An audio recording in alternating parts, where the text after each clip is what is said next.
There seems to be a measles explosion going on. And a lot of people will tell you it's all related to what's happening in the United States with RFK and the people being anti vax and them not being up to date with their measles. And this is the problem. Now, there's no doubt that this is a part of the picture because the vaccination rates have dropped globally and certainly in certain parts of the United States. But what I'm arguing today is that this is far more significant and far more serious than what we're being put across. Now, what you will see in the news is a headline like this. This was on the 29th of December, the year measles came back. Doctors reflecting on how the virus's resurgence has affected their patients in 2025. And they're showing you here a child getting a measles vaccine, possibly. And they're emphasizing the fact that in this period of time, it's one of the highest number of cases, 1,900 at this point, had been diagnosed. And in the article, they talk about the fact that RFK was waffling about with regards to cod liver oil. So Secretary RFK waffled on about the value of vaccines while touting unproven treatments like cod liver oil. And they're talking about the low vaccinated regions and the problem that they're having that less and less people are trusting the scientific experts. Part of that problem comes from the fact that they are not being rigorous and they're not being completely truthful. And this is a challenge, is that sometimes you just have to be honest. It's what we call the duty of candor. We normally have to do it in medicine where we have to say what's going on and give reasons for why. So I'm going to be explaining to you what I think is happening. So this is important for you to understand. This is my perspective, and I'll be showing you what is being said in relation to the WHO and in relation to Europe as well. So the first thing that you have to understand is I'm getting some of this data from the CDC, measles cases and outbreaks, and they're looking at what happened in terms of 2025. I'm going to come to that in a moment, but I think it's important to note that this is not just a USA problem. And when you look carefully, you'll realize that in Europe, the European Union reported the highest number of measles cases in more than 25 years. And this was March 2025. 127,000 cases in the 2024 region, double from 2023. Now, vaccination, immigration is going to be part of this, but it's not the whole picture. And what's happening is, therefore, that people are only focusing on that and not saying what I call the elephant in the room. Why is it across the world? Canada is having a similar problem. Europe is having a similar problem. The United States is having a similar problem. Cases are surging globally with the WHO. They have identified it with measles. It's what I had predicted some time ago, what I call the double whammy. May be inconvenient for people to think about, but this is exactly the point. We are having two viruses circulating, which both impact on the immune system, causing a degree of immune problems. Now, you have to understand why this is so significant. And this is why I devoted a whole presentation to measles and what was happening and why I thought this was such a significant thing, because it's an extremely contagious virus. And it induces what we call immune amnesia. That means that after an infection, it's like it wipes the immune memory. So whatever immunity you had before, it forgets. Strangely, strangely, this is one of the things that could actually have been beneficial. I remember I was talking about it when I spoke with Gert at one point, is that in effect, by doing that, maybe we can make some people's immune system forget focusing on the Wuhan spike protein. That could be beneficial. But this, as I said, is part of the problem. So let's think about what really is happening. First, in terms of the United States, just to make sense of what they are seeing. When they are looking at numbers, you have to then see by what the numbers look like. This is how it's looking at the moment. You can see here by month, you can see the cases are low, and this is in 2023.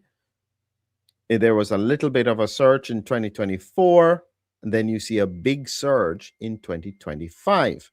Now, what's being put across to you is that this is circulating in the unvaccinated community, and they are right. It is visibly circulating in the unvaccinated community, but I think the bigger picture is much more serious than that. Here's what you have to look at in order to make sense of it. This is the picture of the United States, and it's showing you where is affected in terms of numbers. You can see Texas had the highest number, 800 in throughout the year. New Mexico had 100. Arizona 187, Utah 142. These are states beside each other. There are some cases that had none, Mississippi, North Carolina, and some of them are relatively highly vaccinated in the context that when you look at the numbers, and just so that you can get some symmetry here, I've gotten them side by side, is that what they would be arguing is that, say, for instance, Alabama, which is 97.5%, Mississippi, sorry, 97.5% vaccinated, is therefore going to have less zero cases. Now, you can see here North Carolina, 0 cases. When you go across, you can see actually they're only 93.8% vaccinated. So it's not straightforward. That is purely down to the vaccination levels. Even Texas is 94.3% vaccinated and has the highest number of cases. But as I said, this is a countrywide phenomenon. Now, you have to take it back a little bit to make sense of the previous years, because sometimes looking at that doesn't show the full picture. In 2019, they had also a surge, and you can see it here. This is 2000, the present, the year 2000, going along all the way to 2010. In 2011, 220 cases, 2014, 667, 2019, 1274. Now, you can see that 2025, 2012 is the highest it has been. This here was an outbreak primarily in 2 states that carried the bulk of it. So in reality, the numbers are much closer to 2018 if you take out those 2 states. This one is countrywide. That is what is different. And what they're not asking properly is this purely down to vaccination status in terms of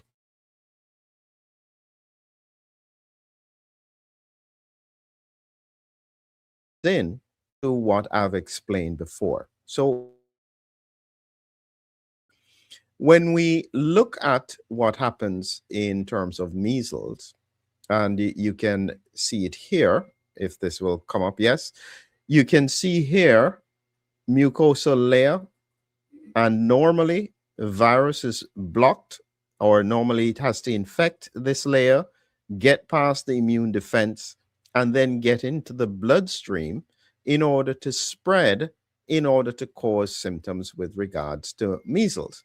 And it has a specific timeline in terms of the time before this incubation period where the infection occurs, it's then spreading, then you end up with the rash, the cough, the temperature, and so on. And this is the timeline of measles.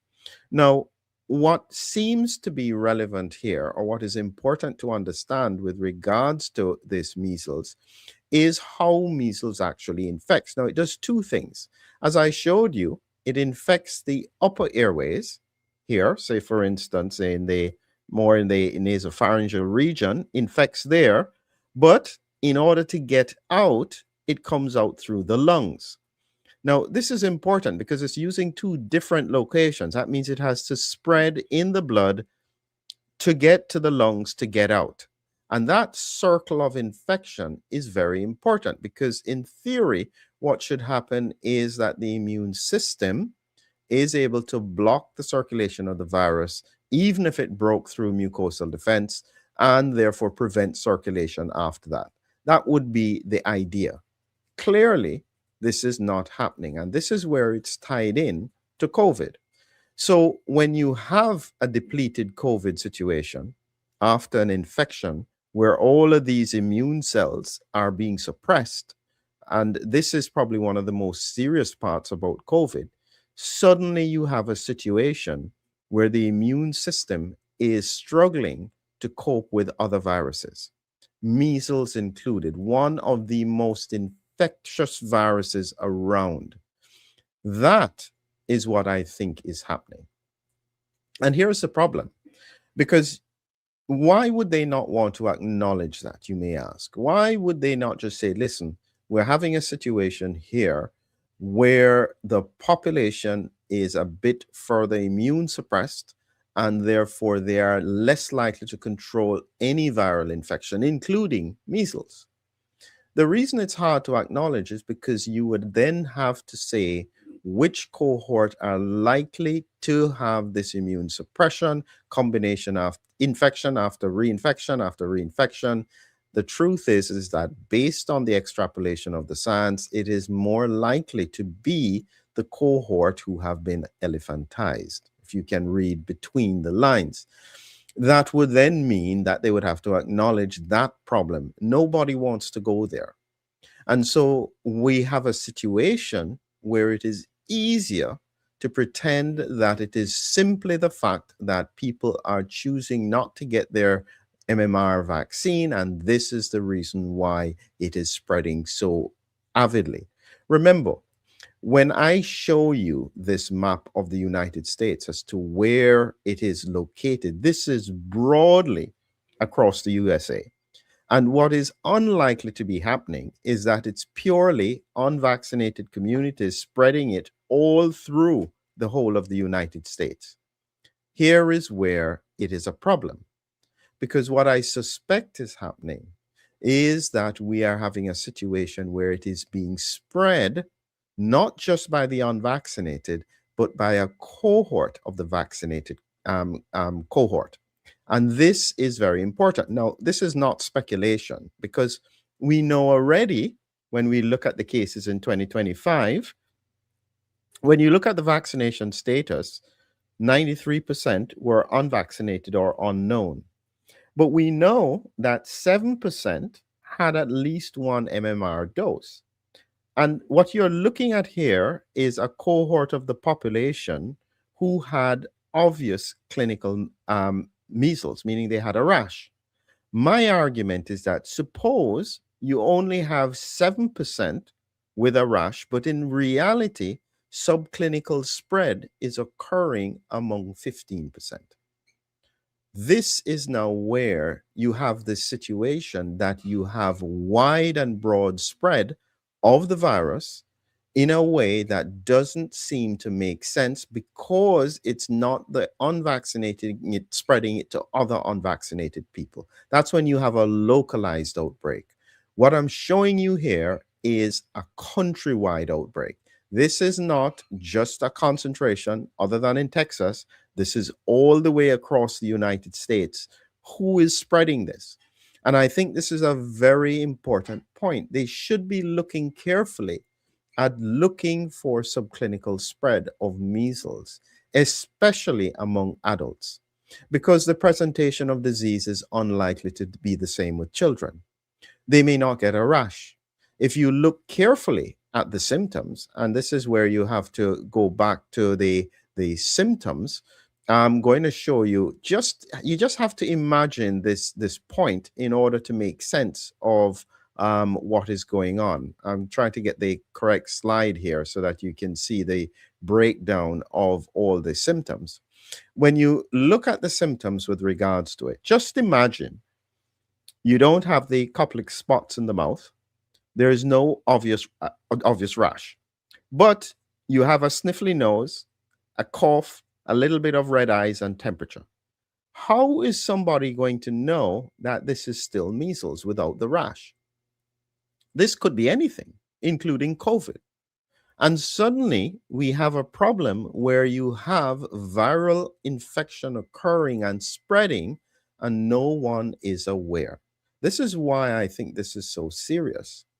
it's putting everyone at risk. The question is, what do you do?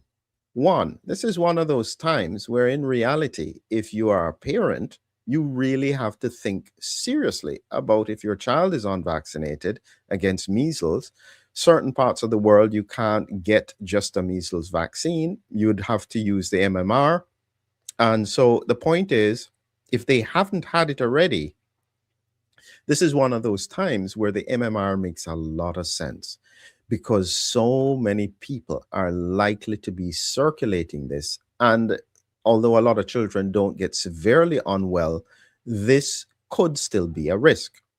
Additionally, when we think about what was said in terms of the previous situation with RFK, he made an important point.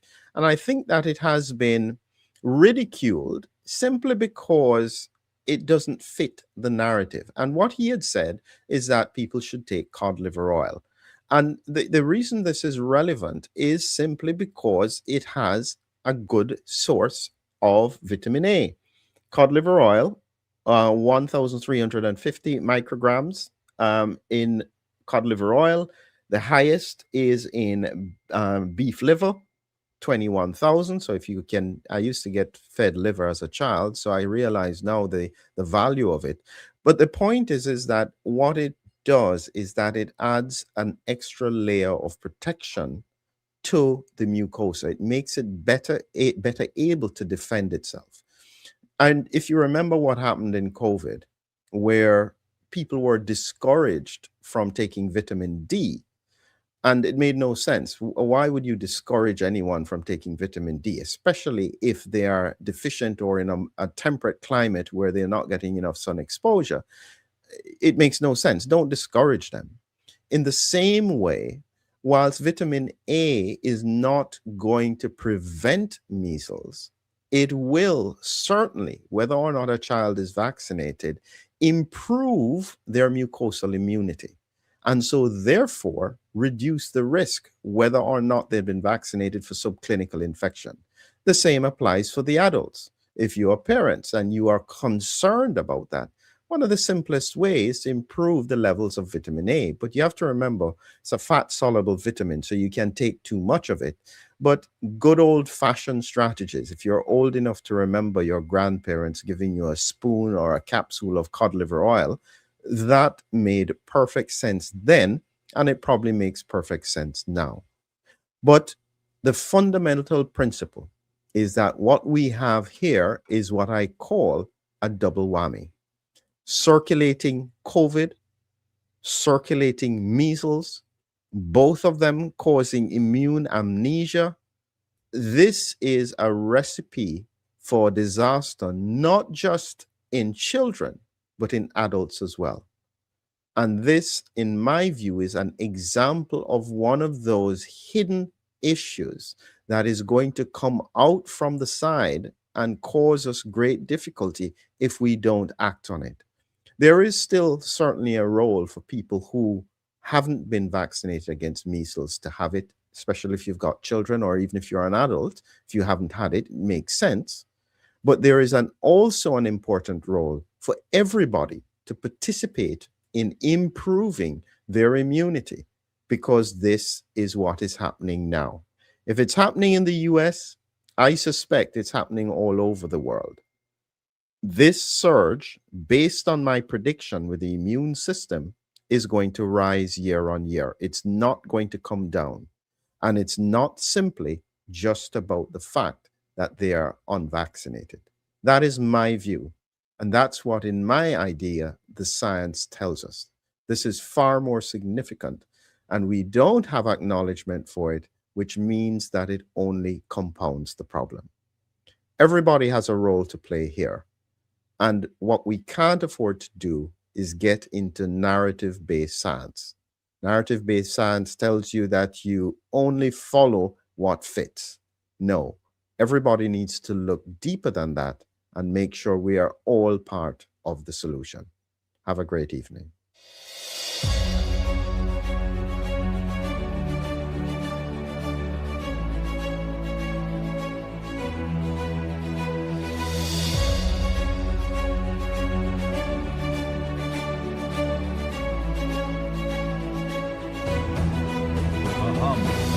A hero, an immune adventure. Humming Heroes, your lyrical guide to the body's defenders. Now on Amazon. Check the links below.